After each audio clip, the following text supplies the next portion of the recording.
Hello everyone, welcome back to our channel.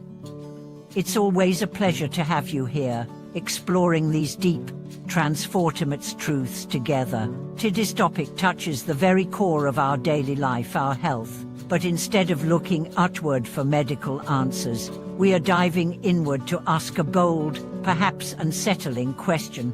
Could it be that before our bodies fall ill, our hearts have already broken? Is it possible that behind every chronic pain, every stubborn symptom, lies a wound of the soul, untended, unhealed, unseen? We've been taught to believe that sickness is a purely biological misfortune, the result of bad luck, bad genes, or bad habits. But what if there's more to the story? What if your illness didn't start in your lungs or your liver, but in that moment you swallowed your sadness, ignored your guilt, or held on to an anger that never found peace? Let me take you on a journey, not through hospitals and clinics, but through real-life stories of transformation, of people who discovered that their physical symptoms were the body's way of screaming what the heart could no longer hold in silence. Take, for instance, the case of a young man whose life looked perfect on the outside, healthy, successful, admired by many.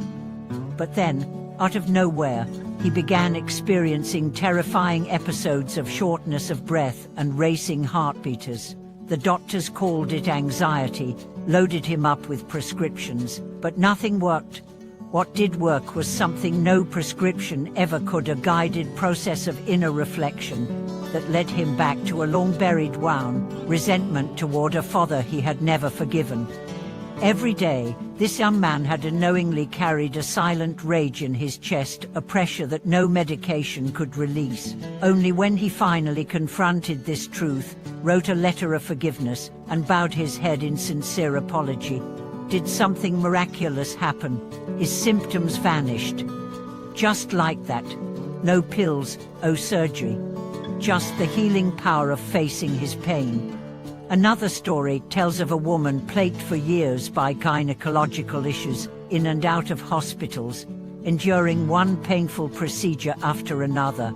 But her real healing began not on an operating table, but in a meditation hall. It was there she remembered an episode from her youth, a betrayal, a secret shame that had never been acknowledged. She began to chant daily, not just for herself, but for those she had wronged. Slowly, her symptoms disappeared. The doctors were baffled, but she wasn't. She understood her illness had been her penance, and now her penance had been heard. These are not isolated incidents.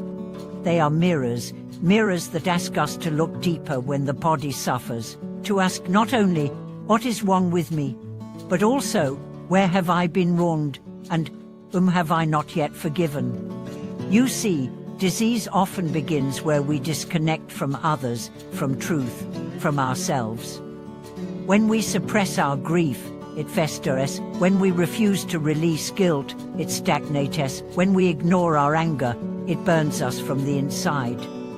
Our cells are listening to every thought we think, every emotion we avoid.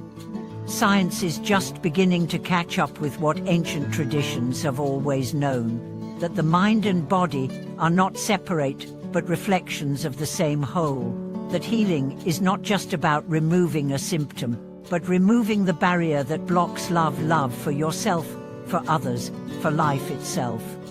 Think about the people you know who seem effortlessly healthy, not just in body, but in spirit.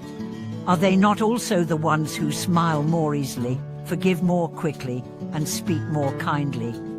Their bodies mirror their minds, light, unburdened, free.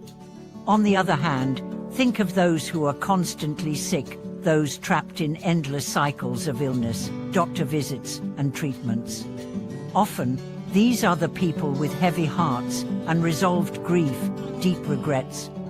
Their bodies are simply doing what they've been told to carry pain no one else can see. What we must understand is that healing isn't something done to us. It's something we allow to happen by stepping into truth, even when that truth is painful. By acknowledging our wounds, we open the door to real transformation. Now you might wonder, Does this mean I shouldn't see a doctor? Absolutely not. Use all the tools at your disposal, but don't stop there. Ask yourself, is there someone I haven't forgiven? Is there a truth I've been afraid to speak? Is there a part of me I've abandoned, neglected, or punished? Because sometimes the medicine your body is waiting for is not in a bottle, but in a word. I'm sorry. I forgive you. I love you. As we continue, I share more real stories that defy logic but not love, stories where forgiveness cured asthma, gratitude relieved chronic fatigue, and tears washed away years of insomnia.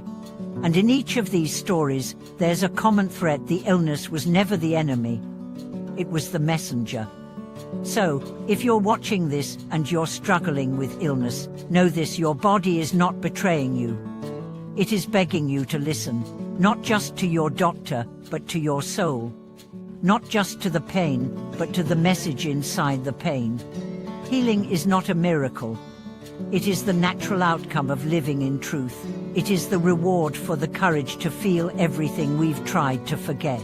Thank you for watching this video. I hope it touched something real in you.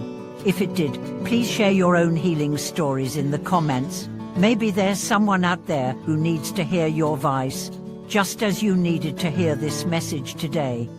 And if you found value here, don't forget to subscribe, like, and share. Let's grow this community of light, truth, and healing, one story, one heart, one moment at a time.